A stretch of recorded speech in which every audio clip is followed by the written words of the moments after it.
Mm. You know, you got that joie de vivre when you can do things. Like I could sit here all day and I know I am doing it right, and I know I am a beautiful soul. I know I'm a beautiful person. I know I'm not asking for too much in the world, right? But I know for a fact that irritates a lot of people. So what happens is, like I'll be sitting here, and let's just say like yesterday, I was like singing all these songs.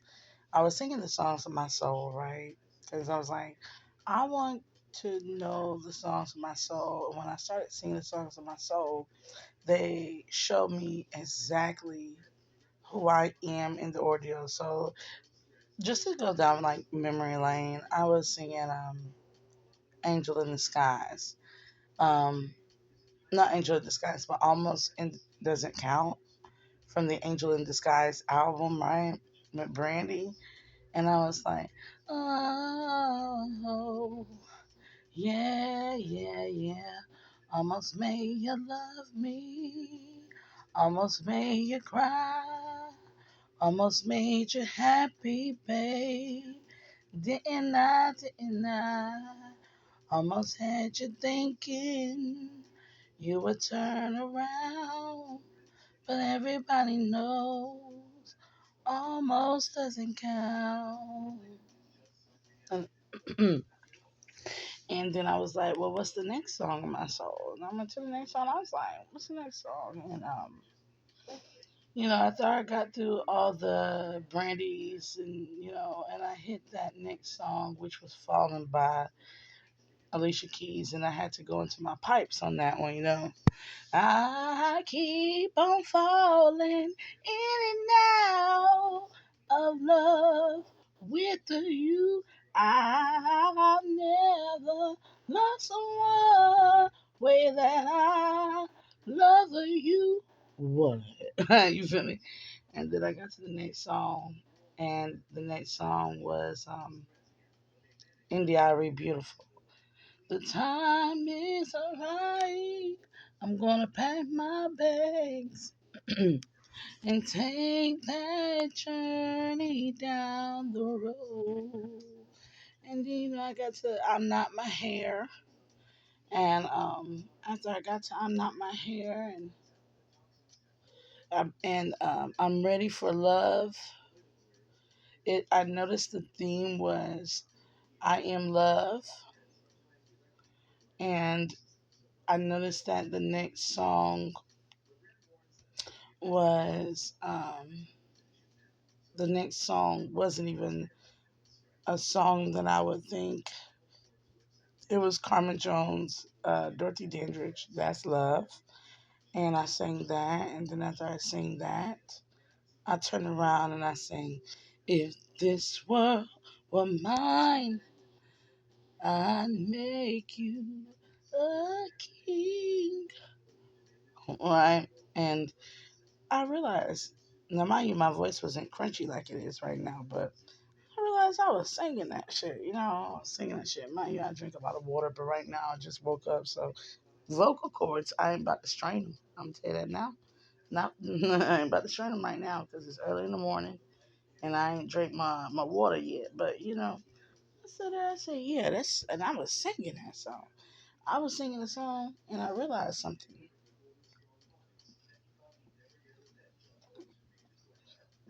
Nobody was stopping me. Nobody tells me to shut up when I sing. Nobody stops me. Nobody ignores me when I sing. But what they don't do, they don't they don't gas me up. They don't clap. They don't cheer. They don't applaud. Now the kids will, but not the adults. And I'm like, you know what? And I'm looking back and I'm like, I have some beautiful songs. All or Nothing, Stay Rooted, beautiful songs on my Bella Jai, BELLA SoundCloud. And then something good happened for me. And somebody, I told a friend, and my friend who tells me all the good things that happen, and we be dapping each other up and laughing and kicking. This friend was like, started scowling like they were hurt, deeply hurt that something was good happening for me. And I was like, what? And then I realized something. People, that was the reaction with most of my family members or most of my friends. It was like me doing something either deeply hurt them when it was something that was creatively mine, tarot, anything, or they would act like they were having like they had like the bare minimum energy to, celebrate for me or with me. And it dawned on me right then and there, you don't support me. So you don't like me shining. You don't you don't want to hear me shine, you don't want to see me shine. And me being me and shining naturally is, it's not supposed to be you. It's not supposed to be you. And I cut a lot of family members off because of that, because I saw how they did it for someone else.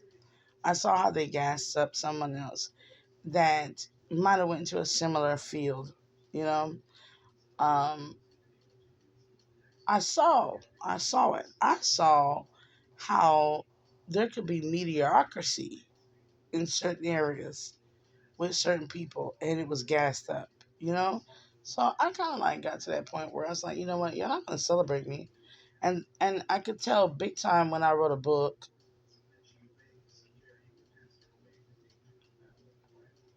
that the likelihood of it being shared or supported in comparisons to their businesses, their business endeavors, and how I gassed them up, it was not reciprocated. So I did it anyway because I know that I really realized something. I have an it factor, and I embody a star quality. And no matter what they think or no matter what they do, they just have to get along with the fucking program. It's really that. Just get along with the fucking program. Because if I'm not gonna be the greatest, I'm gonna be a part of the greatest. And if you don't like that about me, if you feel like I'm inadequate, that's on you. That's on you. That's your projection of insecurities from the fact that you don't have that.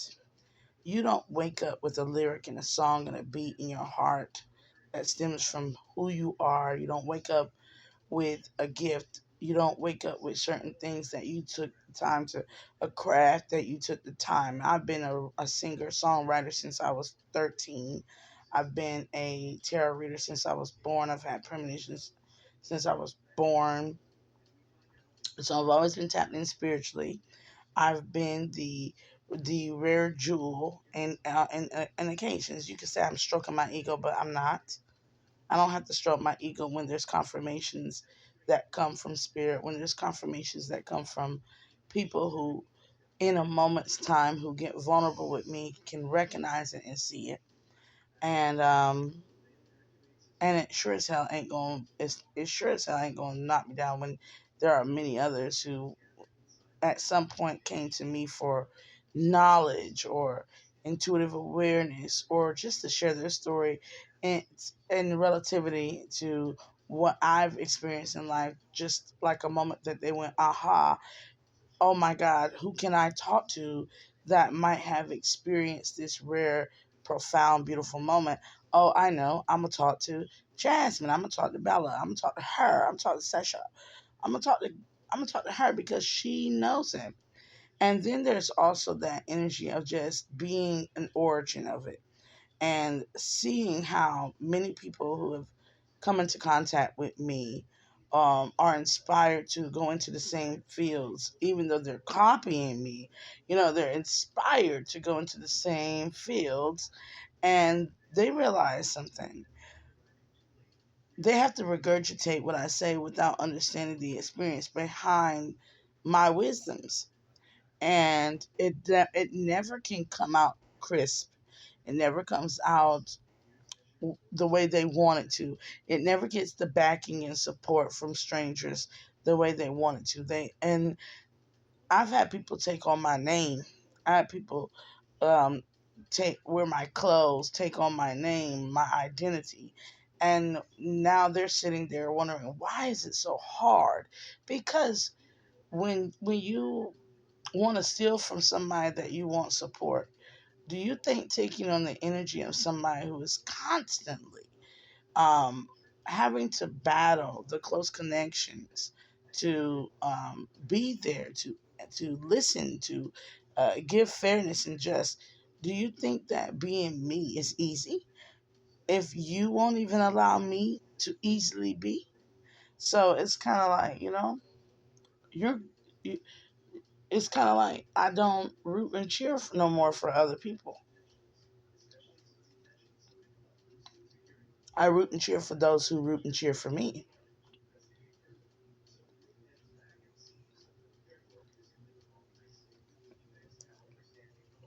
And the same goes for my kids.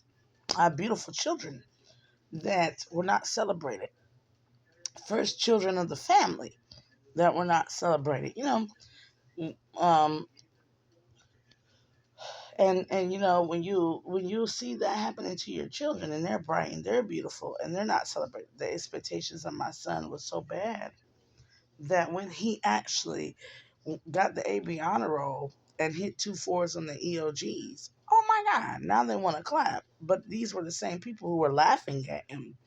The same with my daughter when she got stylized. People were calling her all types of cruel, being so cruel to her. But the moment they saw her be stylized, and they try to be bandwagon jumpers. The same people that condemn us, I already know will be on our pedestal, trying to uplift us in some way. And it'll be too late. And I hope it is too late because I don't need somebody riding my coattails. And I know a lot of them are sitting around talking about something. We're not going to ride your coattails. Yes, you will. You will if you aren't already. You will, because I am destined for greatness. And if you don't like that about me, and you don't like that about my greatness of the children that I'm giving birth, that's on you. I sat down the other day and I said what I wanted to be in life, and this person looked at me like I was crazy. And I said, but the number one persons that you're a fan to are have lived, if not in similar conditions, worse. And if they didn't have a little bit of, like what I heard a girl say, a little bit of delusion, or what I like to say, a lot of self belief, they wouldn't be the same person that you're gassing up and watching on the TV today. Some of them were in their cars, homeless, with parents or without parents. Some of them went through single parenthood and everything.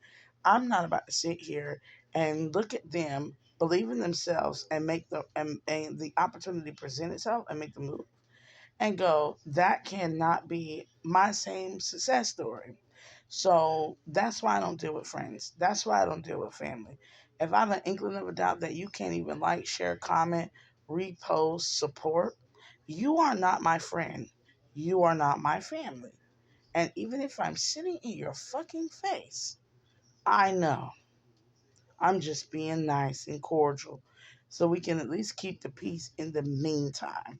But when my duckies come in a row, when my chickens come home to roost, when my ships come to shore, best believe I'm counting you out just the way you counted me out. And that goes for friends, families, everybody in my that just goes for it.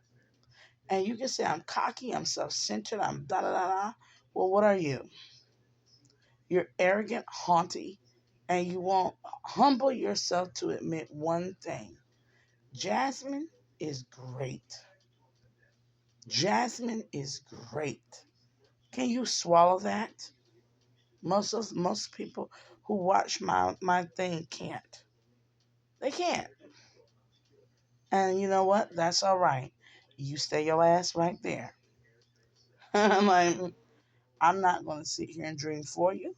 I'm not going to add you to my dream when I get to where my destination is at. in this life. But I will tell you this, I am going to have what we call soul allies. I'm not only looking, I wanted a soul tribe, but I realized you could be in a tribe and still be the hated family member for below the crackhead who will rob, steal, kill, and destroy. I'm like, but so when you are what they quote unquote call black sheep, you go into yourself, you stay into yourself, you uphold yourself, and then you turn around and you have that moment. That moment is only for you. It is yours, and it's going to be celebrated with your allies, your soul's allies, which a lot of people in the spiritual community do not talk about, which is the allies to your resonating soul, the allies to self, the allies to your being that are similar, if not similar, have walked a similar path. And when they see you, they see themselves, and they are either already there and they're saying she's going to make it, or they're right beside you and helping forward it along, or they're catching up to go with you. They're doing the work. They're doing the work.